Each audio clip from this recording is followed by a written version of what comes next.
You push your way out of the royal cell, and right away the hive's brutal reality hits. You're surrounded by rivals who want you eliminated before you've even properly dried your wings. Welcome to life as a honeybee queen larva, where sisterly love is in short supply and survival depends on being the first to strike. The worker bees have been pampering you with royal jelly, that nutrient-packed secretion that acts like a superfood accelerator. It triggers rapid development, turning you into a fully formed queen in record time. But this VIP treatment comes with a deadly catch. The colony can only sustain one queen. Multiple mature queens would spark chaos and resource-draining conflict, something honeybees avoid at all costs. While you've been growing inside your specially enlarged, vertically oriented queen cell, other queen larvae have been developing in nearby cells. It's a high-stakes race. The first to emerge gains the lethal advantage. After precisely 16 days, from egg to adult, you chew through the wax cap of your cell. Your instincts kick in immediately. Locate and destroy every other queen cell. You move methodically through the hive, guided by pheromones and an ancient drive, piercing sealed cells with your smooth, unbarbed stinger and injecting venom into your still-developing sisters. One by one, you eliminate the competition. If another queen emerges around the same time, it turns into a direct confrontation. The two of you circle each other with buzzing wings and arched abdomens, probing for an opening. These fights are swift and lethal. Unlike workers, your stinger lacks barbs, letting you strike repeatedly without self-destructing, an essential trait for securing your throne. Once you've cleared out all rivals, you become the sole monarch of a bustling colony that can number 60,000 bees or more. They will forage, nurse, build, and defend for you until they literally wear themselves out. But your own duties begin soon enough. The workers start urging you toward the hive entrance. It's time for your nuptial flight. You've barely explored the hive on foot, and now you must launch into the open sky for the most critical journey of your life. The colony buzzes with excitement, releasing signals that draw drones from miles around. You take flight and soon find yourself in a high-altitude drone congregation area, surrounded by hundreds of eager males. This is no gentle romance, it's an intense aerial pursuit where only the fastest and strongest succeed. A successful drone catches you mid-air, mates, and then pays the ultimate price. His reproductive organs detach explosively inside you, and he plummets to the ground, dying instantly.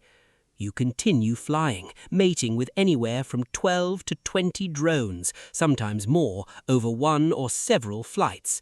By the end, you've stored 5 to 7 million sperm cells in your spermatheca, enough to fertilize eggs for your entire life. You'll never mate again. Back in the hive, the workers swarm around you, feeding, grooming, and preparing you for your primary role, egg production. Within days, you begin laying, up to 1,500 to 2,000 eggs per day at peak season, often more than your own body weight. Your abdomen becomes massively distended as you move mechanically from cell to cell, depositing a single fertilized or unfertilized egg for drones in each cell. Workers guide and assist you, even pre-digesting your food into royal jelly, because your sole focus must remain reproduction. You have no breaks, no vacations. Your life revolves around this relentless output. You maintain control primarily through your queen mandibular pheromone, QMP, a sophisticated chemical cocktail. It suppresses worker ovary development, promotes retinue behavior, where workers constantly attend you, attracts drones when needed, and signals your presence and vitality throughout the colony. Without these constant chemical cues, the social order would break down rapidly. Yet for all the reverence, you're not truly in charge. The workers make the big decisions, where you lay, when to raise new queens, and ultimately when you've outlived your usefulness. After 2 to 5 years, productive years, though queens can live up to 5+ years in rare cases, your egg-laying rate naturally declines. The colony senses this weakening signal. They initiate supersedure, quietly raising replacement queens in special cells. You may even lay eggs in those cells yourself. Sometimes you try to destroy them, but persistent workers simply rebuild. In extreme cases, if the colony deems you failing or injured, they may execute you through balling, surrounding you in a tight cluster and vibrating their muscles to generate lethal heat, cooking you alive in about 20 minutes. Swarming adds another layer of drama. When the hive grows crowded and resources abound, workers prepare to split the colony. They put you on a diet to reduce your weight for flight. Then half the workforce departs with you to seek a new home. You leave your old hive, where workers are already raising your successor. In the new location, it's back to basics, frantic comb building while you resume egg-laying with no time to rest. As your pheromones weaken further in later years, workers become less attentive. New queen cells appear in the brood nest. Eventually, they stop feeding you or actively push you aside. The vigorous new queen takes over, and the colony moves on as if you never existed. You might fade quietly in a corner or face a final sting from your successor. Your life is one of extraordinary productivity and precarious power.